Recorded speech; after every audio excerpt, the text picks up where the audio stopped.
నమస్కారం రచిత గారు. నమస్తే సిరి. మనం చూస్తూ ఉంటాం మన ఫ్రెండ్ సర్కిల్లో కావచ్చు, లేదు అంటే పెళ్ళైన వాళ్ళు కావచ్చు, ఎక్కువగా యూజ్ చేస్తూ ఉంటారు.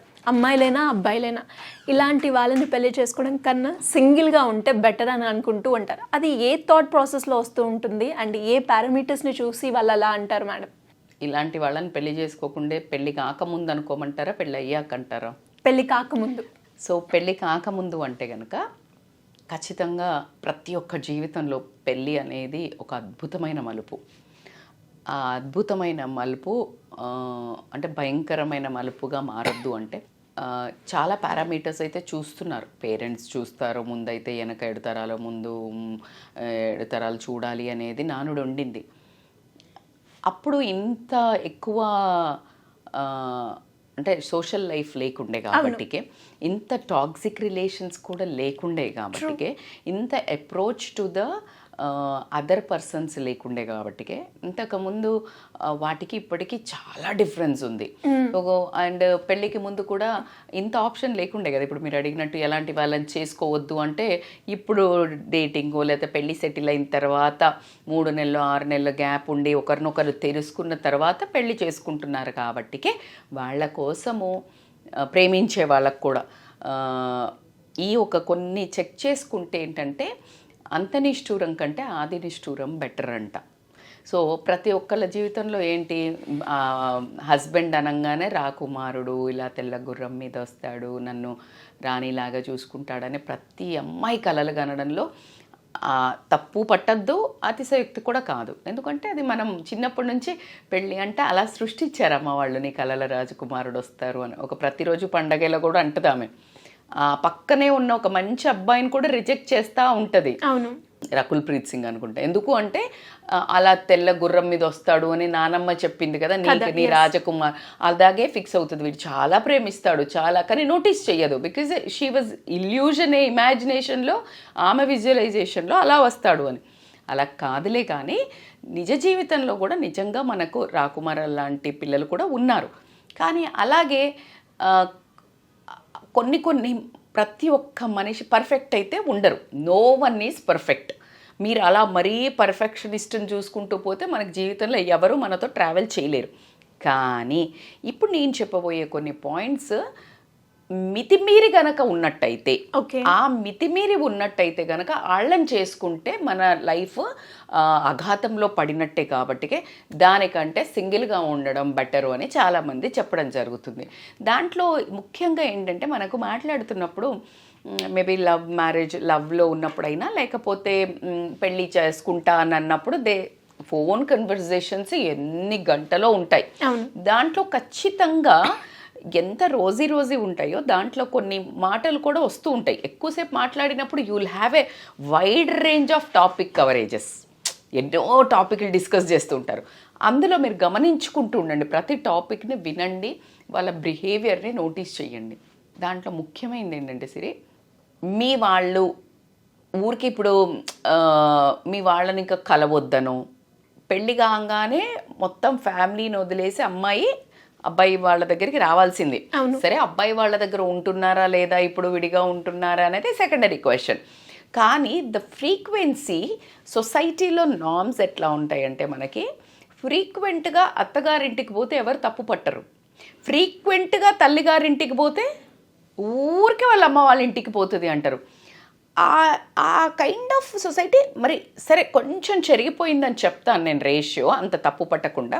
కానీ అలా ఎవరైనా గనక పెళ్ళైన తర్వాత నీ ఫ్రెండ్స్తో ఎక్కువ తిరగొద్దు, మీ వాళ్ళ దగ్గరికి ఊరికే పోతా అనొద్దు, ఇలాంటి కండిషన్స్ మరీ మెన్షన్ చేసి నిన్ను ఏదైనా అంటుంటే గనక, మీ అక్క వాళ్ళదో లేకపోతే ఇక్కడ, then you need to ask and clause ఖచ్చితంగా అడగాల్సిందే. అంటే నీ ఉద్దేశంలో ఎంతవరకు కరెక్ట్, అంటే ఊరికి వెళ్ళొద్దు అంటే నువ్వు ఒకసారి వెళ్ళంగానే అన్నావు అనుకో, అప్పుడు స్ట్రెస్సే కదా. సో ప్రతి ఆడపిల్లకి ఏదైనా కాస్త మనసు బాగాలేకపోయినా, లేకపోతే సంతోషం ఎక్కువైనా తల్లిదండ్రులు గుర్తుకు రావడం అనేది over the period of time తనే చేంజ్ అవుతుంది. ఎందుకు అంటే తనకు ఒక ఫ్యామిలీ పిల్లలు వచ్చిన తర్వాత అదో లోకంలో పడిపోతారు. బట్ ఆ టైంలో ఎప్పుడైతే ఇమీడియట్గా పెళ్ళైన టైంలో చాలా ఎక్కువగా షేర్ చేసుకోవాలనిపిస్తుంది. మరీ తుమ్మింది దగ్గింది షేర్ చేసుకోవటము, తుమ్మితే దగ్గితే పరిగెత్తటము అలాంటి వాళ్ళ గురించి కాదు. జనరల్గా ఇట్లా భయంకరంగా కండిషన్ పెట్టి నేను కొంతమందిని విన్నాను, ఇంటికి వెళ్ళనివ్వడు, ఎప్పుడో కానీ వెళ్తా అనగానే మొహం మాడుస్తాడు, మొహం మాడుస్తారు.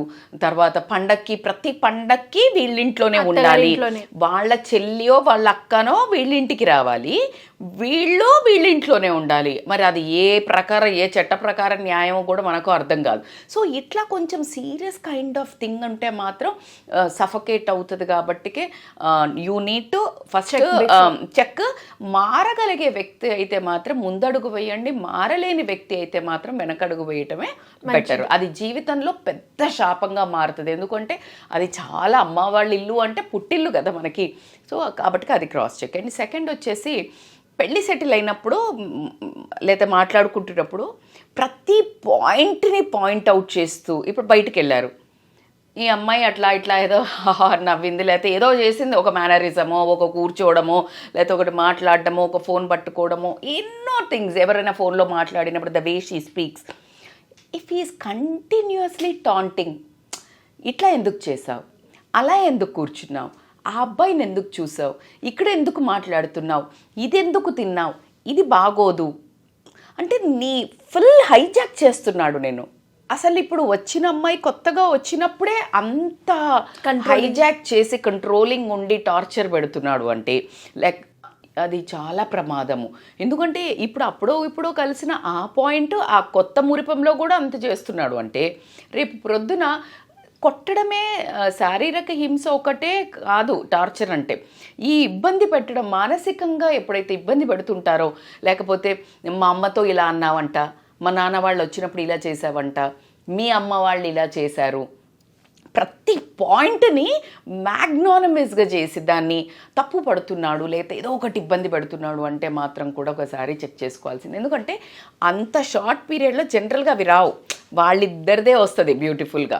సో కాబట్టి అది ఒకసారి చెక్ చేసుకొని నిర్ణయం తీసుకునే ముందు మళ్ళీ కూడా అంత తొందరగా మనం వద్దు అనుకోకూడదు కదా. సో ఒక 5 to 8 times or 10 times give a chances in which parameters he is repeating. ఒకసారి అన్నారు ఇగ్నోర్, రెండోసారి అన్నారు ఇగ్నోర్, అదే పాయింట్ మీద ఎంబడబడుతున్నారు రకరకాల. అసలు నువ్వు ఏం చేసినా కూడా అంటే మాత్రం it is a kind of A warning signal అనే చెప్పొచ్చు, to think twice before you commit. Third, the most important, ఇవాళ రేపు సోషలైజేషన్ చాలా ఎక్కువైంది. ఆల్కహాల్ అనేది ఇట్స్ లైక్ నిజంగా చెప్పాలంటే ఎవరికన్నా అసలు పిల్లోడు తాగుతుడా అని అడిగే దగ్గర నుంచి పేరెంట్స్ కూడా ఇవాళ రేపు కామన్లే అనే వరకు వచ్చేసారు పేరెంట్స్. అది ఎప్పుడైనా ఆల్కహాల్ ఎంత సోషలైజేషన్ అన్నా, ఎంత మంచోళ్ళైనా, ఎంత చెడ్డోళ్ళైనా, అది it's a bad for health. But అసలు సోషలైజేషన్ కోసం కదా అని అంటున్నారు కాబట్టికి మనము సరే మొత్తానికి తాగనోడు అంటే మరి జల్లెడేసినా కూడా దొరికే ఛాన్సెస్ అయితే లేవు. కొంచెం మంది బంగారంలాగా ఉన్నవాళ్ళు కూడా ఉన్నారు. కానీ ఒకవేళ కనుక అతను మితిమీరిన లైఫ్ స్టైల్ ఉండి, అంటే మామూలుగా చెప్తుంటారు వాళ్ళు పెళ్ళిలో ఉన్నప్పుడే, నేను ప్రతి వీకెండ్ వెళ్తాను తెలుసా, when the conversations are going on, నా ఫ్రెండ్స్ వచ్చారు, మేము తాగుతున్నాము, నా ఫ్రెండ్స్ వచ్చారు, బయటికి వెళ్తున్నాము, మాదక ద్రవ్యాలు ట్రై చేసినాం, లేకపోతే వేప్ ట్రై చేసినాం, ఇట్లా మాట్లాడుతున్నారు అనుకోండి వాళ్ళు. ఒకవేళ అది ఎంత దూరం వెళ్తుంది, అది మళ్ళీ ఇంటెన్సిటీ పెరిగితే నీ లైఫ్లో ఎలాంటి ఇంపాక్ట్ వస్తుంది. Because when you take that kind of a substance use, ఆ తర్వాత బిహేవియర్ జనరల్గా కంట్రోల్ ఉండదు. Yes, you agree with that? So ఆ బిహేవియర్తో బయట సొసైటీ త్రూగా ప్రాబ్లం రావచ్చు, నీకు ఇంటికి వచ్చిన తర్వాత ప్రాబ్లం రావచ్చు, అండ్ ఫినాన్షియల్ డిస్టర్బెన్సెస్ రావచ్చు, వర్క్లో వదిలేయచ్చు. So this is it impacts in several parameters. So కాబట్టికి ఖచ్చితంగా క్రాస్ చెక్. ఓకే, నీకు సోషలైజేషన్ ఉందంటే జనరల్గా వీక్లీ వన్సా, వీకెండ్లో ఒక రోజా, వీకెండ్ నేను ఒక పెళ్ళి నాకు తెలిసినది క్యాన్సిల్ అయింది సిరి.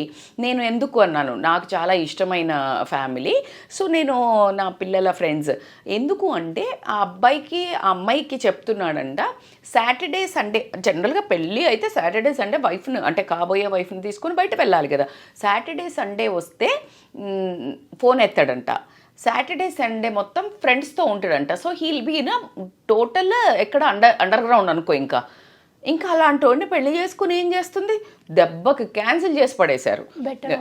ఎగ్జాక్ట్లీ. సో ఇది నా కళ్ళ ముందు జరిగిన వాస్తవం. సో కాబట్టి you need to understand which kind of a person, అది ఎంత ఇంటెన్సిటీ ఉంది అనేది.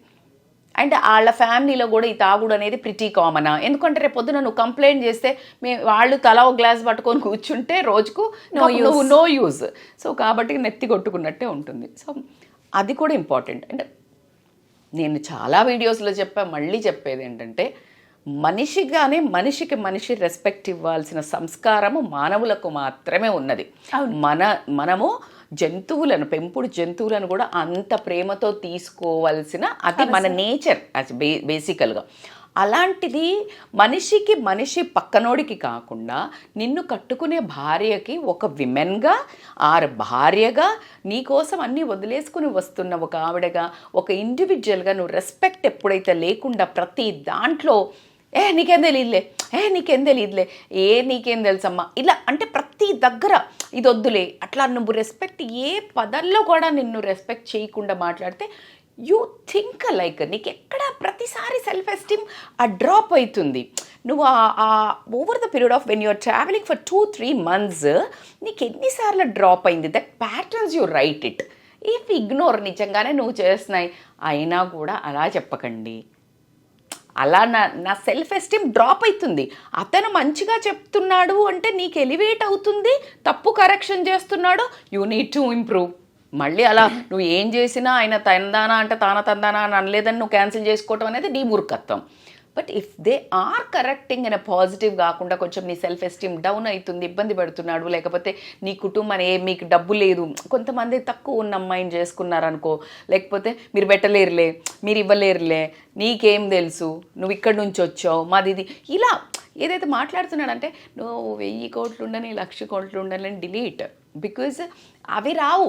నీవు రోజు కలిసి ఉండేది ఎవరు? భార్యాభర్తలు. So respect is the key for any relation. ఇప్పుడు లవ్ అనే దానికంటే ఫస్ట్ వచ్చేది respect in this relation especially. దాని తర్వాత నేను చెప్పగలిగేది ఏంటంటే, మోసం చేయటం అంటే మీరు అనొచ్చు మేడం మోసం చేసే వాళ్ళు ఎలా కనిపిస్తారు మేడం అంటే, యూ నీడ్ టు అబ్జర్వ్. అమ్మాయి మనం ఆల్రెడీ చెప్పాం, వైఫ్స్ సిబిఐ ఆఫీసర్లు ఇంకా లేడీస్ కూడా అంతే. జనరల్గా వాళ్ళకు ఒక ఇంట్యూషన్ ఎక్కువ ఉంటుందని మనం ఎప్పుడు చెప్తుంటాం. అందుకనే తల్లి ఎదురు రావాలా, ఇంట్లో భార్య చెప్పింది ఏదైనా చెయ్యొద్దు, ఎందుకంటే వాళ్ళకు ఒక ఇంట్యూషన్ చెప్పిపిస్తుంది, ఆ రూపంలో చెప్పిపిస్తుంది. అందుకని ఎవరైనా మన దగ్గర వాళ్ళు ఏదైనా కొంచెం మనల్ని అలా ఆపారు అంటే ఆగాలి అనేది మనకున్న కల్చర్, వాళ్ళ వాయిస్లో మనకు వస్తుంది. సో అలా కనుక వీళ్ళు ఎవరైతే ఉంటారో అబ్జర్వ్ చేస్తున్నప్పుడు నువ్వు అబ్బాయి అమ్మాయిల గురించి ఎక్కువ మాట్లాడడమా, మూవీస్ చూస్తున్నప్పుడు లేకపోతే the way he క్యారెక్టరైజెస్ women, right? And అట్లా కాకుండా వాళ్ళ పేరెంట్స్ అయినా సరే నీకైనా సరే ఇక్కడికి వెళ్తున్నా అని చెప్తున్నాడా? నీకు పేరెంట్స్కి చెప్పాడు అంటే రేపు పొద్దున్న నీకు చెప్తాడా? చెప్పడా? చెప్తారు. ఆ చిన్న సిల్లీగా చెప్పినారంటే that's okay. But the way he cooks story you can understand is a very good script writer and writer, right? So you can sense. కాబట్టి అది నీ లైఫ్లో రేపు ప్రొద్దున పెద్ద అలజడి రేపడానికి ఛాన్స్ ఉంది. అది నేను ఇలా ఫ్రెండ్స్ వైపు కూడా చెప్పాను, లేకపోతే తాగి వచ్చి నేను తాగలేదని చెప్పటమా, ఇలా ఏదైనా డబ్బు గురించి చెప్పడమా. You need to observe that kind of a patterns. అట్లా కాకుండా అమ్మాయిలతోటి when we meet the kind of a rapport, అమ్మాయిలతో ఫ్రెండ్షిప్ అనేది రేపు ప్రెట్టి కామన్. సో దాంట్లో అసలు మిస్టేకే లేదు. కానీ నార్మల్ ఫ్రెండ్స్ లాగా ఎలా ఉండాలి, ద వే తెలిసిపోతుంది. సో నువ్వు అమ్మాయిలని ఎలా ట్రీట్ చేస్తున్నాడు, ఎలా చూస్తున్నాడు, సో ఇవి కొంచెం అబ్జర్వ్ చేసుకుని ముందే మాట్లాడుకుని. ఎందుకంటే నువ్వు పెళ్ళి కాకముందు ఇగ్నోర్ చేసినవి పెళ్ళైన తర్వాత అవి ఏకులు మేకులై కూర్చుంటాయి. ఆ రోజు ఈ అమ్మాయినే చూసి ఈ అమ్మాయితోటి మాట్లాడుతున్నప్పుడే నువ్వు ఏదో మురిపంలో పడిపోయి చలో కానీ అన్న తర్వాత రేపొద్దున ఆ అమ్మాయినే నీకు తీసుకొచ్చి ఏదైనా ప్రాబ్లం క్రియేట్ చేయొచ్చు. సో కాబట్టికే you need to be very careful about the overall observation about the women, how he speak, and ఈజీగా పడతారు అనే క్యారెక్టరా, నీకు ఎంత ఇంపార్టెన్స్ ఇస్తా, ట్రస్ట్. ఇన్ఫ్యాక్ట్ అలా కొన్ని యాంగిల్స్లో కనుక గమనించుకున్నట్టయితే you will get a best check. ఇవాళ రేపు మాట్లాడుతున్నారు, బట్ ఎంత మాట్లాడుతున్నారు, ఏం చెక్ చేస్తున్నారో నాకు తెలియదు. కొన్ని క్యాన్సిల్ అవుతున్నాయి, కానీ ముందుకు వెళ్ళిన తర్వాత కూడా 1 ఇయర్లో 2 ఇయర్స్ లోపలనే 6 మంత్స్లోనే డివోర్స్ అయిన వాళ్ళు కూడా ఉన్నారు. కాబట్టి ఇవాళ రేపు ఇంత యాంపుల్ టైం ఉంది ఏది డేటింగ్ అని తెలుసుకోవాలి అని చెప్పేసి పేరెంట్స్ కూడా ఇస్తున్నారు తప్పని భయపడి. ఎందుకంటే ఈ బాక్సులు పట్టుకుని వచ్చే కంటే సూట్ కేసులు ఇది బెటర్ అని ఒప్పుకున్నారు తల్లిదండ్రులు కూడా.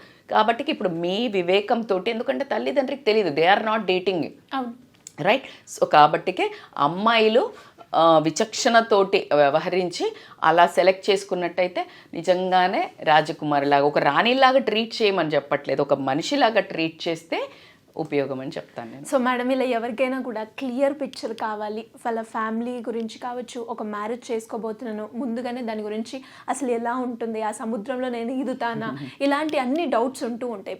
సో వాటన్నిటి గురించి ఒక డౌట్గా క్లియరెన్స్గా మీ గైడెన్స్ కావాలి అంటే ఏ విధంగా అప్రోచ్ అయ్యే ఛాన్స్ ఉందంట? ఎస్, నిజంగానే మీరు అన్నట్టు ఒక ఊహ లేకుండా వెళ్తున్నారు. ఇప్పుడు పెళ్ళి అనగానే కాస్ట్యూమ్స్, ఫోటోషూట్స్ అవే కనిపిస్తున్నాయి. నిజంగా కూడా ఇది డామినేట్ చేసేసింది ది సెగ్మెంట్. మైండ్ ఆక్యుపై అంతా జ్యువెలరీ, డిజైనర్స్ ఇవే ఆక్యుపై చేసింది. మీరు అన్నట్టు ఆ వెనకది అసలు ఊహ కూడా లేదు వీళ్ళకి. అలా ఈ రోజు ఇదంతా అయ్యేటప్పుడు బాగుంటుంది కదా, ఆ నెక్స్ట్ డే ఇదంతా మేకప్ అంతా తీసినాక రియాలిటీని ఫేస్ చేయాల్సి వస్తుంది. And people are not ready to face that reality, but that is the reality అని తెలుసుకోవాలంటే pre marital counselling and the way of your understanding and నీ నేచర్ అర్థం చేసుకుని ముందుకెళ్ళి కాంప్రమైజ్ అయ్యి అడ్జస్ట్మెంట్ ఈజ్ ద కీ అబ్బా, నో డౌట్. ఎక్కడ కానీ ఎంతవరకు అడ్జస్ట్ అవ్వాలి, ఎలాంటి వాటికి అడ్జస్ట్ అవ్వాలి అనేది కూడా తెలుసుకోవాలంటే they can call us on a scrolling number for online or offline appointments. Thank you, madam. Thank you so much. Thank you so much, Siri.